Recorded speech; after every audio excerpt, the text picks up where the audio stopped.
एक बहुत बुजुर्ग महिला थी, वह मरने वाली थी और यमराज लेने आए।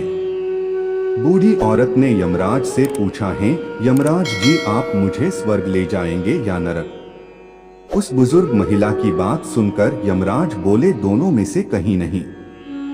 और कहा, तुमने इस जन्म में बहुत ही अच्छे कर्म किए हैं, इसलिए मैं तुम्हें सीधे परमेश्वर के धाम ले जा रहा हूँ। बुजुर्ग महिला खुश हो गई, बोली, धन्यवाद, पर मेरी आपसे एक विनती है। मैंने यहाँ धरती पर सबसे बहुत स्वर्ग नरक के बारे में सुना है, मैं एक बार इन दोनों जगहों को देखना चाहती हूँ। यमराज बोले, तुम्हारे कर्म अच्छे हैं, इसलिए मैं तुम्हारी ये इच्छा पूरी करता हूँ। चलो हम स्वर्ग और नरक के रास्ते से होते हुए परमेश्वर के धाम चले गए। दोनों चल पड़े। सबसे पहले नरक आया। नरक में बुजुर्ग महिला ने जोर जोर से लोगों के रोने और चिल्लाने की आवाज सुनी। लोग दर्द पीड़ा से चीख चिल्ला रहे थे। वहां नरक में सभी लोग दुबले पतले और बीमार दिखाई दे रहे थे। औरत ने एक आदमी से पूछा, यहाँ आप सब लोगों की ऐसी हालत क्यों है? आदमी बोला, तो और कैसी हालत होगी मरने के बाद? जब से यहाँ आए हैं हमने एक दिन भी खाना नहीं खाया है, भूख से हमारी आत्माएं तड़प रही हैं। इसके बाद बुजुर्ग महिला की नजर एक बहुत बड़े पतीले पर पड़ी, जो कि लोगों के कद से करीब 200 फुट ऊंचा होगा। उस पतीले के ऊपर एक विशाल चम्मच लटका हुआ था। उस पतीले में से बहुत ही शानदार खुशबू आ रही थी। बुजुर्ग महिला ने उस आदमी से पूछा, इस पतीले में क्या है?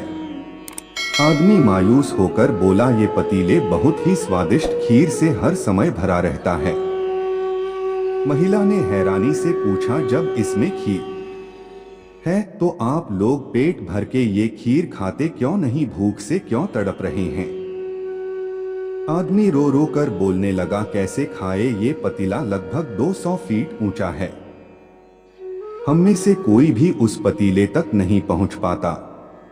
बुजुर्ग महिला को उन पर तरस आ गया। सोचने लगी, बेचारे खीर का पतीला होते हुए भी भूख से बेहाल और तड़प रहे हैं, शायद ईश्वर ने इन्हें ये ही दंड दिया होगा। यमराज बुजुर्ग महिला से बोले, चलो हमें देर हो रही है। दोनों चल पड़े। कुछ दूर चलने के बाद स्वर्ग आ जाता है। वहां पर बुजुर्ग महिला को सबकी हंसने खिलखिलाने की आवाज सुनाई दी। सब लोग बहुत खुश दिखाई दे रहे थे। उनको खुश देखकर बुजुर्ग औरत भी बहुत खुश हो गई। पर वहां स्वर्ग में भी बुजुर्ग महिला की नजर वैसे ही बड़े पतीले पर पड़ी जैसा नरक में था। उसके ऊपर भी वैसा ही चम्मच लटका हुआ था। बुजुर्ग महिला ने वहां के लोगों से पूछा, इस पतीले में क्या है? स्वर्ग के लोग बोले कि इसमें बहुत स्वादिष्ट खीर है। यह सुनकर बुजुर्ग औरत हैरान हो गई। उनसे बोली, पर यह पतीला तो 200 फीट ऊंचा है, आप लोग तो इस तक पहुंच ही नहीं पाते होंगे। उस हिसाब से तो आप लोगों को खाना मिलता ही नहीं होगा, आप लोग भूख से बेहाल होंगे। लेकिन देखने पर मुझे तो आप सभी इतने खुश लग रहे हो, ऐसे कैसे? लोग बोले, हम तो सभी लोग इस पतीले में से पेट भर के खीर खाते हैं। महिला बोली, पर वो कैसे? पतीला तो बहुत ऊंचा है। स्वर्ग के लोग बोले, तो क्या हो गया? पतीला ऊंचा है तो यहाँ पर कितने सारे पेड़ हैं। ईश्वर ने ये पेड़ पौधे नदी झरने हम मनुष्यों के उपयोग के लिए तो बनाए हैं। हमने इन पेड़ों की लकड़ी ली और उसको काटा, फिर लकड़ियों के टुकड़ों को जोड़ के विशाल सीढ़ी बनाई। उस लकड़ी की सीढ़ी के सहारे हम पतीले तक पहुंचते हैं और सब मिलकर खीर का आनंद लेते हैं। बुजुर्ग महिला यमराज की तरफ देखने लगी। यमराज मुस्काए, बोले, ईश्वर ने स्वर्ग और नरक मनुष्यों के हाथों में ही सौंप रखा है। चाहे तो अपने लिए नरक बना ले, चाहे तो अपने लिए स्वर्ग। ईश्वर ने सबको एक समान हालातों में डाला है। उसके लिए उसके सभी बच्चे एक समान हैं, वो किसी से भेदभाव नहीं करता।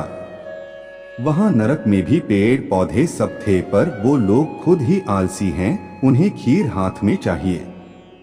वो लोग कर्म नहीं करना चाहते, कोई मेहनत नहीं करना चाहते, इसलिए भूख से बेहाल हैं।